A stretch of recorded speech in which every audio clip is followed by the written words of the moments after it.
There are thousands of stories about people's disappearances. Most of them end tragically. After some time, people are found, but sadly, it's no longer possible to help them.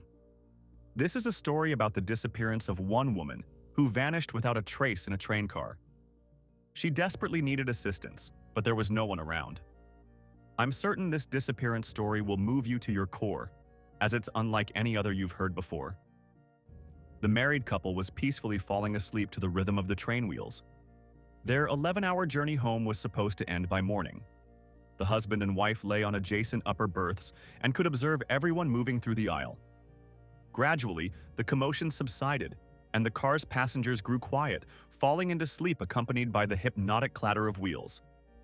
After some time, Gia, the wife, carefully dangled her legs to climb down and visit the restroom.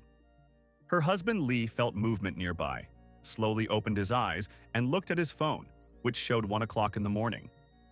He wanted to accompany his spouse, but Gia gestured for him to stop, then pointed to the elderly people sleeping on the lower berths beneath them. She didn't want to accidentally wake other passengers, so she whispered to Lee that there was no need to worry.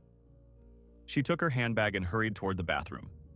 Meanwhile, Lee was already awake and simply watched, as signal lights occasionally flickered in the pitch darkness outside the train window. The rhythmic sound of wheels gradually shut down his consciousness. Suddenly, the man jumped up, awakened by some kind of crash. The train was just navigating a sharp turn. When Lee's eyes finally opened, he again looked at the clock, showing 1:30 in the morning. Then he glanced at the adjacent upper berth and realized that Gia still hadn't returned. Different thoughts began racing through Lee's mind. To calm himself, the man carefully climbed down from the berth, quickly slipped on his shoes, and headed toward the restroom. Perhaps something unpleasant had happened to his wife and she needed his help. However, the bathroom in their 13th car was empty. Although this didn't necessarily mean anything, Gia could have gone to the adjacent car. The bathroom door in the 14th car was unlocked. But there was no one inside, just as there wasn't in the 15th and 16th cars.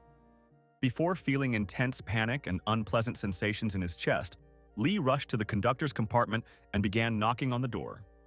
The door opened and a confused train employee appeared in the doorway.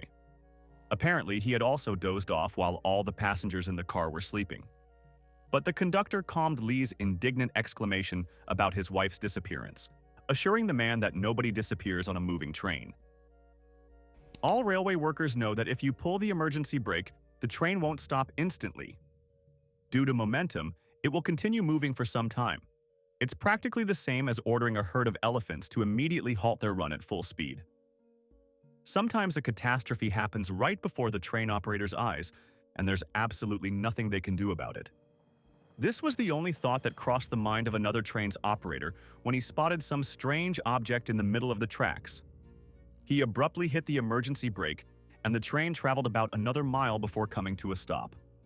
The operator assumed that some animal had wandered onto the tracks, because there was clearly some slight movement there. He jumped out of the train cabin and ran toward this object along with other staff members.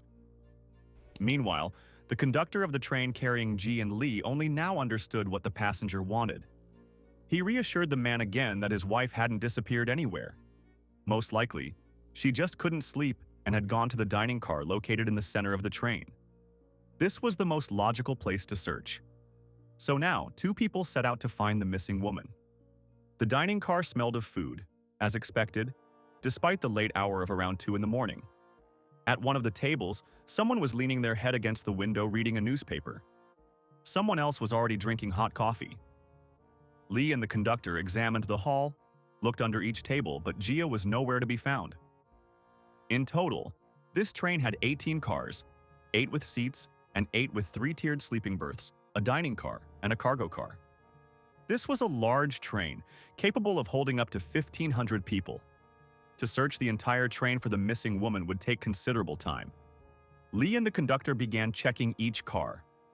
Chinese seated cars can be divided into 3 different levels. The first is a space where you can travel standing or sitting on your own luggage. There aren't many seats there, so you can only get a hard seat if you're lucky. A ticket for such a car costs less than $1. Usually, there are many people who cannot afford sleeping berths. Searching for someone in a space where people are packed like sardines in a can is very difficult. Lee tried calling his wife's name, but to no avail. After somehow making their way through drowsy passengers, he and the conductor reached the cars with hard seats. These cars were more comfortable to travel in since you could at least sit down. However, the seats were very hard and positioned very close to each other. The men went through the hard seat cars row by row. Most people were dozing, sitting with their heads leaning against fellow passengers. The conductor illuminated faces with his flashlight, but the missing Gia wasn't among them. Passengers squinted and covered their faces from the light with their hands. Then Lee and the conductor moved to the cars with soft seats. There weren't as many passengers there since the number of seats was significantly less than in the hard seat cars. And the further these two progressed through the moving train, the more confused they felt. The woman couldn't have simply vanished without leaving any trace. The conductor began to have unsettling thoughts. Could the husband have simply disposed of his wife under cover of night, then pretended she had disappeared? Lee said he saw Gia heading to the restroom. It was strange that he immediately fell asleep for half an hour after that. In essence, a moving train is the perfect place to commit a crime. One could take someone's life while everyone around is sleeping. Then wait until the train passes along the edge of some cliff and, opening the door, dispose of the body. After which, pretend that your spouse vanished, and any of the 1,000 passengers and train staff could become suspects. By the time anyone realizes your wife is truly missing, the train would be very far from her body. Lee, while he and the conductor went through car after car, continuously dialed his wife's number hoping to hear her mobile phone ring. Gia could hear her husband dialing her number over and over. She knew from the ringtone that it was Lee calling because his number had a distinct melody assigned to it. Unfortunately, at this moment, the woman couldn't answer him and tell him where she was. And this also made her heart break into pieces. The train conductor watched as Lee futilely tried to reach his wife, and an unexpected thought occurred to him. What if the woman was never on this train? Could anyone confirm that Lee hadn't boarded the train alone? Her outer clothes and handbag were gone because she took everything with her, or perhaps because they never existed at all. This seemed like a logical explanation for how a woman could vanish on a moving train with more than 1,000 people.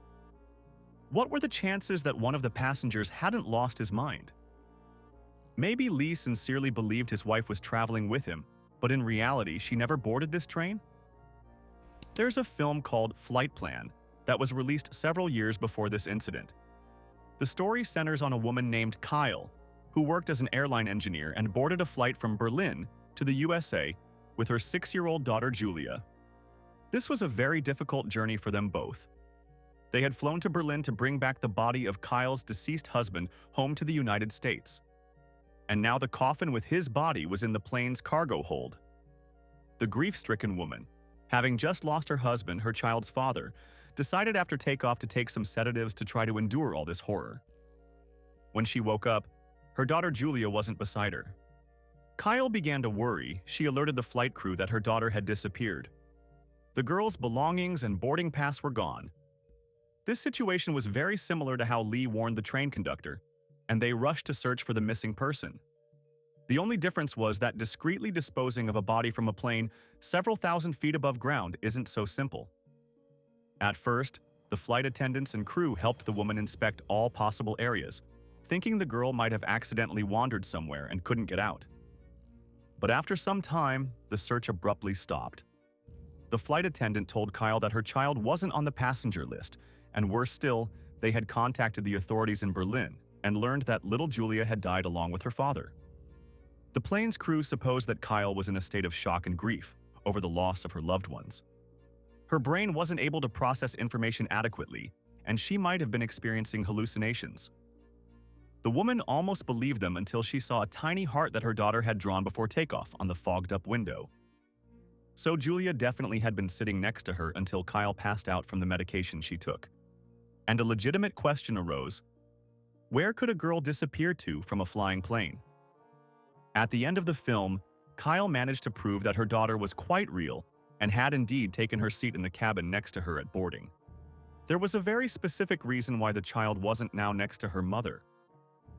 A similar theory that Lee had just gone crazy and believed he had boarded the train with his wife fell apart because Gia had a train ticket.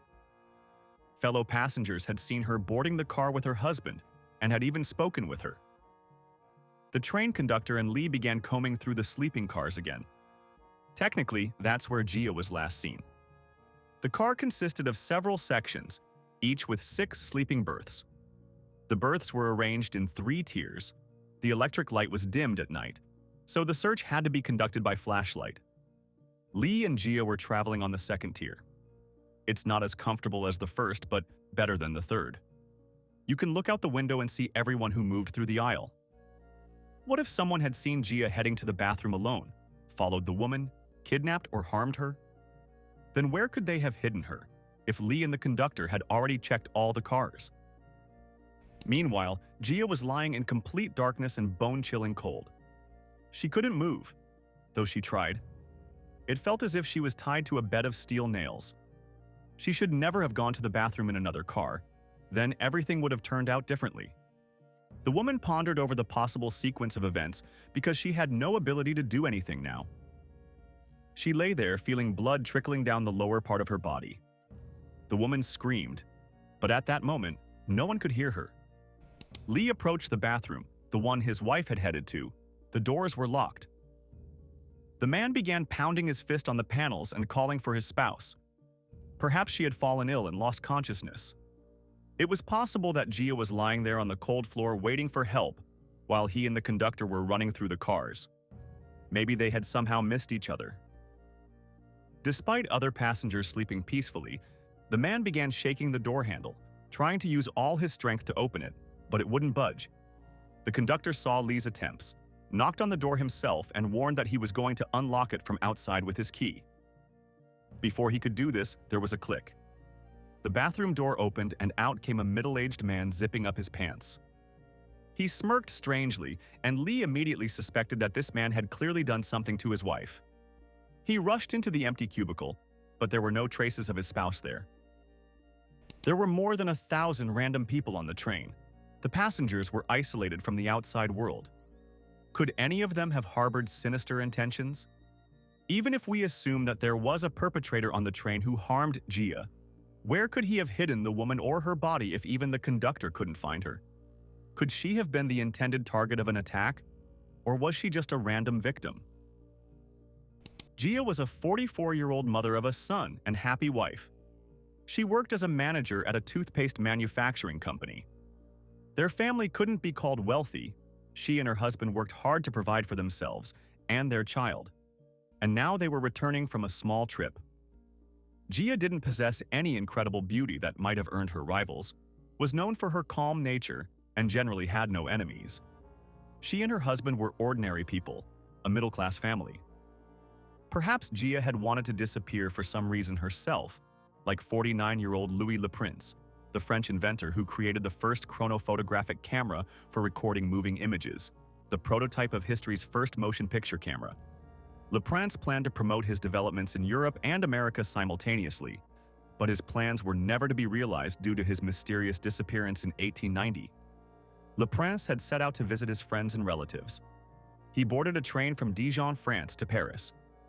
After that, no one saw him because he vanished without a trace from the train. His luggage and clothes disappeared with him. None of the passengers remembered this man. So the mystery of Louis Le Prince's disappearance remains unsolved to this day. There was evidence that the inventor had indeed boarded the train, but he never arrived in Paris. The police search that began shortly after yielded no results. There were several main theories about the mysterious disappearance, but none were documented conclusively.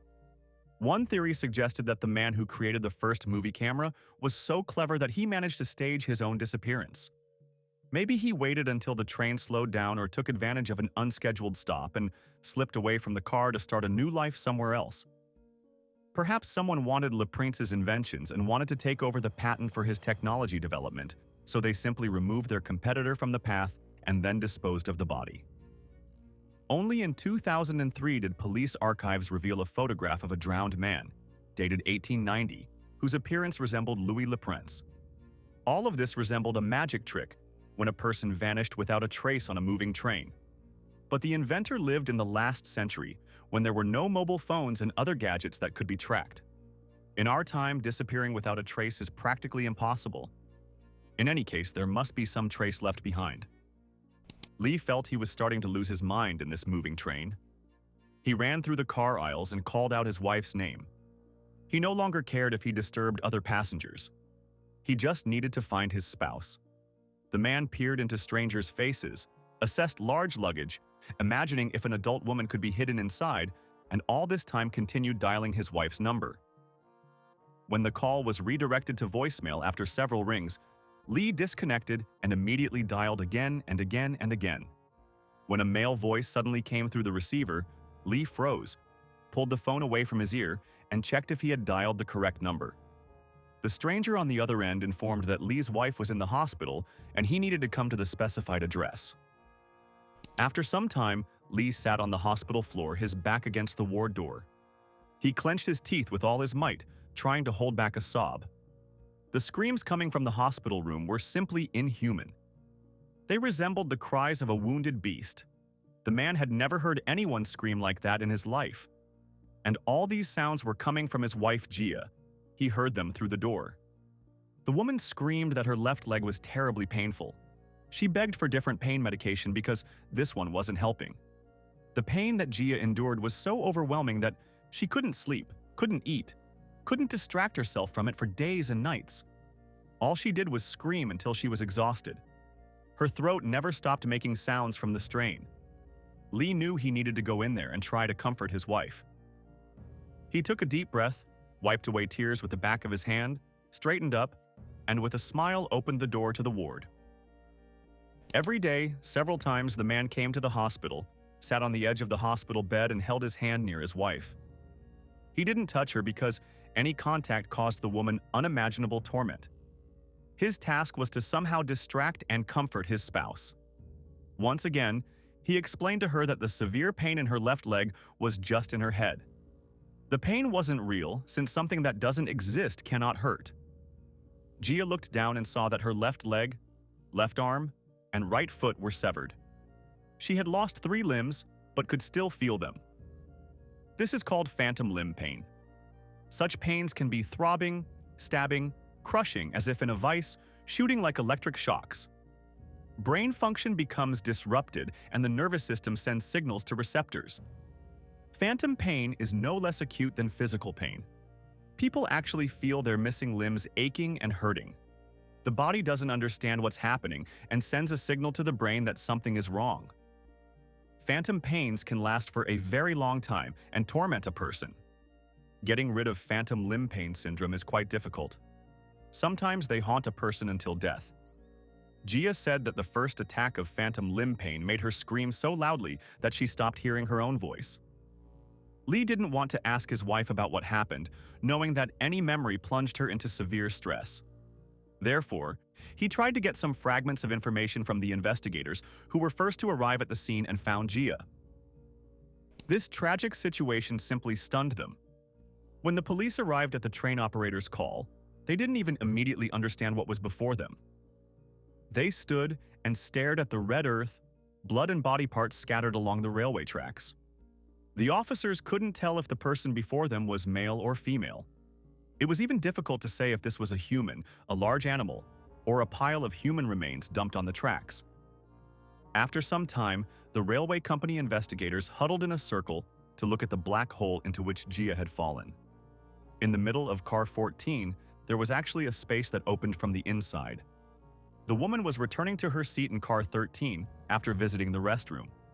The toilet in their car was occupied, so she decided to go to the adjacent one. At some point, the rails sharply veered left and the person standing inside the train was carried sideways by inertia. Gia took a step to the side to avoid falling onto a sleeping passenger's berth, when the tiles under her feet literally disappeared, swinging open like a door to the underworld. In the blink of an eye, the woman was sucked into the black hole. Gia fell onto the railway tracks. In a second, her head was filled with metallic thunder, which was immediately replaced by unbearable pain throughout her body. She felt terror engulf her, felt how each car wheel passed through her body. At least that's how she imagined it.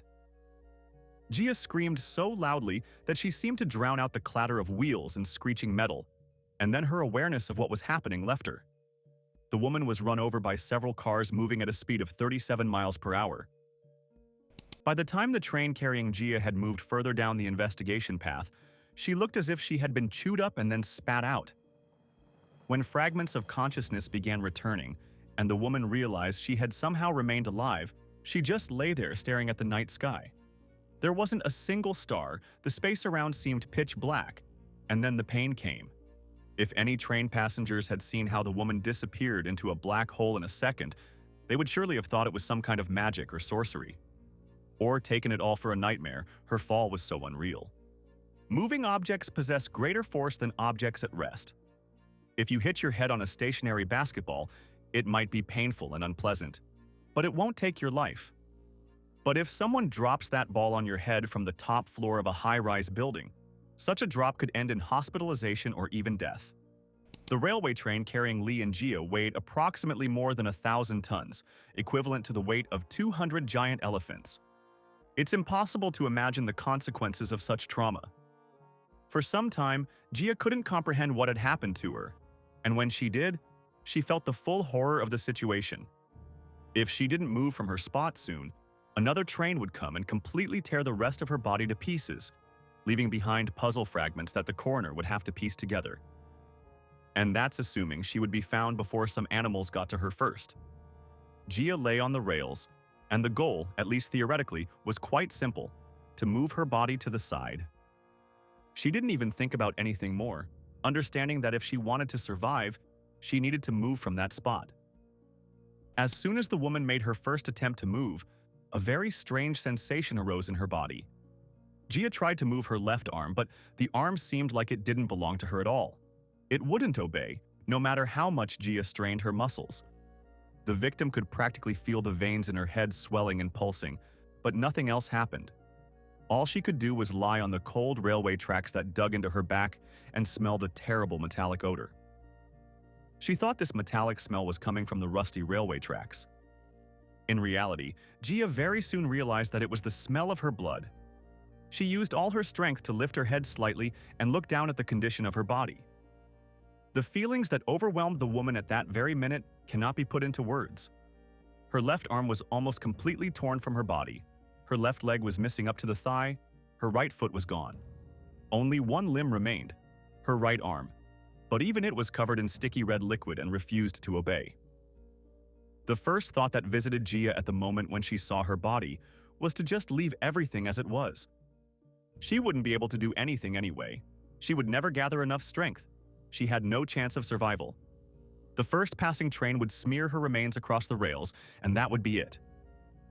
Gia wished to slip into nothingness, to not know when her soul would finally leave her body.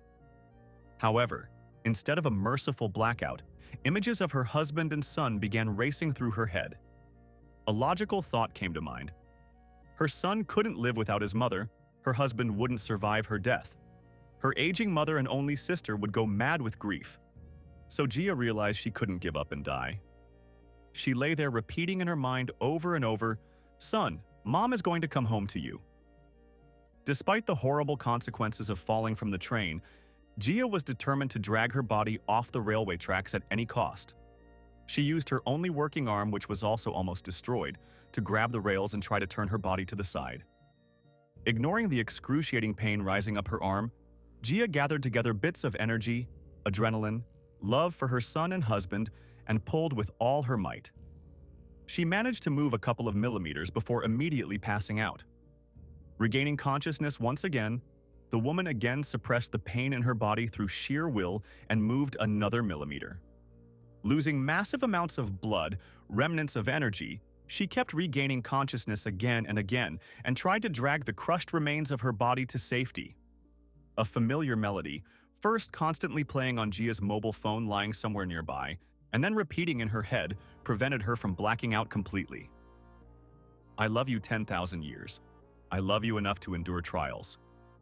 That was exactly how the ringtone set for her husband Lee's call sounded.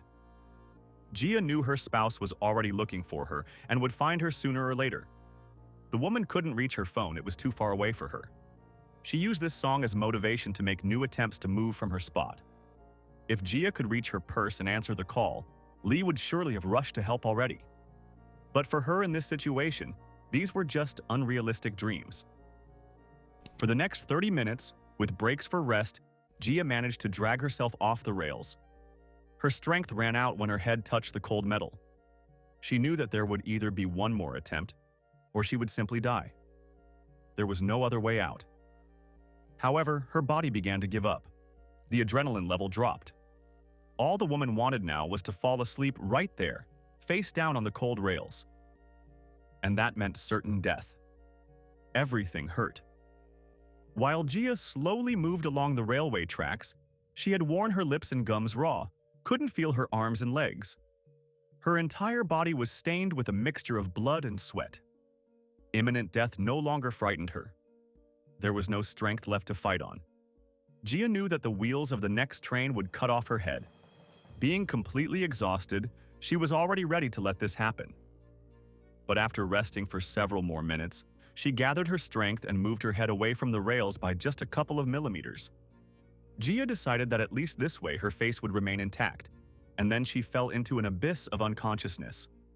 It's unknown how much time had passed when the woman felt a vibration. Her entire body began to tremble. Then somewhere in the distance, a loud roaring sound was heard. Gia opened her eyes and saw a train coming straight at her. This was her only hope for rescue. Gia wanted the train operator to notice her. She nervously counted the seconds until the headlight beams fell directly on her. Then she did the unthinkable. She raised her head so high that the train operator managed to notice some movement on the tracks and made an emergency stop. By that point, Gia had again lost consciousness from unimaginable pain. The train crew immediately rushed back to the woman lying on the tracks after the train came to a complete stop. They called the transport police because they couldn't understand how this could have happened. The officers who arrived at the scene initially didn't understand how to help the victim. They didn't even have a stretcher to load the mutilated body into the car. One of the officers removed a door from its hinges at the police station to carefully place the woman and her severed limbs on it. This is how Gia ended up in the hospital. They didn't know if she would survive, looking at the tormented body on the doorframe and clearly realizing that the odds were not in her favor. If a healthy person lies in bed for several days in a row, they start experiencing back pain, their legs and arms become numb, and it becomes difficult to get up. NASA conducted studies to show future astronauts what changes occur in the body during prolonged exposure to microgravity conditions. This involves muscle atrophy and loss of bone density. Test subjects were asked to spend most of their time lying down for 3 consecutive months. After 90 days, many previously healthy people experienced severe back pain, weakness in their limbs, profuse sweating, and complete lack of physical strength. Gia had to lie in a hospital bed for 190 days. All this time she was actively fighting death. Her right arm was immobilized in thick plaster. The rest of her body was bandaged like a mummy. Half of it was simply missing. Gia couldn't move. She spent all her time in the same position for more than 2 months. The woman had a special inflatable anti-bed sore mattress with a compressor, where air is alternately supplied to different parts of it. So it creates a sensation of being on water. The body experiences mild wave-like stimulation to reduce pressure on skin and muscles. But each wave, each compression of air, made Gia scream in agony. She felt as if the catastrophe was happening over and over again. It was painful. However, this was nothing compared to the recovery period. When nurses came to change bandages, they couldn't even look the woman in the eyes. Her frenzied scream sent chills down their spines. Her medical chart was so extensive that it could no longer contain the list of all injuries. Gia's left arm was completely missing. The left leg was torn from the pelvic bone. They wanted to amputate the right arm too because the shoulder was shattered in many places. The right leg was amputated below the knee. In one part of her head, the skin was scraped down to the skull. The woman had lost a frightening amount of blood, almost half of her body's total volume. Her heart was beating at 29 beats per minute. Severe damage to internal organs, head trauma, terrible abrasions all over the body, and minor injuries numbered in the thousands. Every day, doctors had to examine the patient's skin and cut away the dead flesh. Gia felt she had already lost an enormous part of herself, but each day they kept taking more and more from her. At some point, she required a skin transplant. The only nearly healthy skin remaining was on her right thigh, and doctors had to take it from there. So there wasn't a single unaffected spot left on the woman's body. The loss of half her body was nothing compared to the psychological losses. Not only her body, but her soul was torn into pieces. Gia feared one day looking in the mirror and seeing a monster. However, Gia is not a monster. She is a person who miraculously survived a catastrophe due to the negligence of the railway company that was responsible for the train where this entire incident occurred. At first, no one even believed that the woman had fallen through a hole in the train car floor. They assumed she hadn't followed safety protocols and must have fallen in the passage between two cars or leaned against the door, lost her balance, and fallen out through an open door when the train turned. When investigators first arrived at the scene, Gia had already lost vast amounts of blood and was on the brink of death. But she managed to tell them that she had fallen through a hole right in the center aisle of car 14. Eventually, Gia filed a lawsuit against the railway company, and they tried to dismiss it, claiming that before departure, all cars underwent thorough inspection by conductors and train crew. So it wasn't their fault that the woman somehow ended up on the railway tracks. However, the opening in the car floor did indeed exist. Technically, it was a hatch mechanism designed for servicing the air conditioning system. If you didn't step on this particular spot in the car, nothing would have happened. The railway company had acquired an old train and renovated it. They preserved most of the exterior design, replacing only the equipment inside. The entire train consisted of old reconstructed cars of different colors.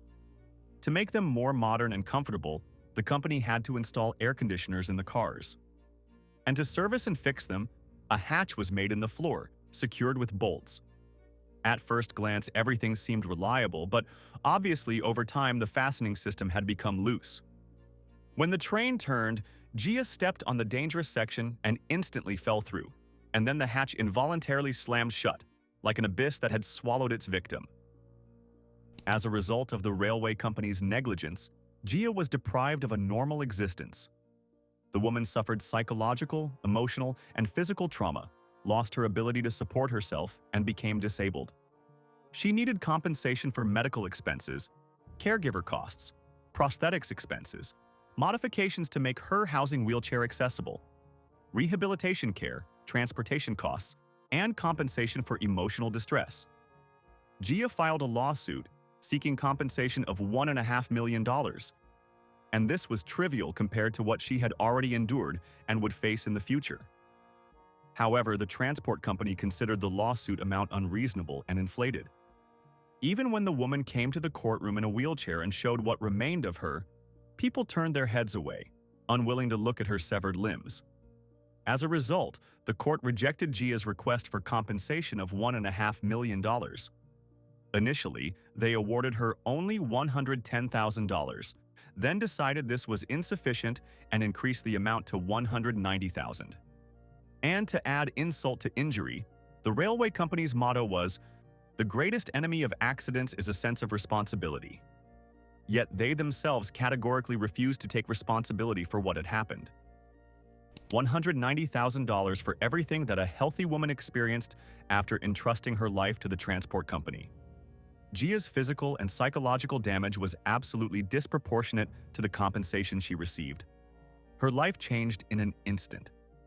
Her husband, Lee, also couldn't come to terms with the tragedy that suddenly struck their family. Lee couldn't comprehend how just hours ago his wife had been healthy. And now, she cannot brush her hair independently, dress herself, support her own body weight, or use the bathroom when she needs to. This woman's entire life drastically changed. She could no longer take care of herself.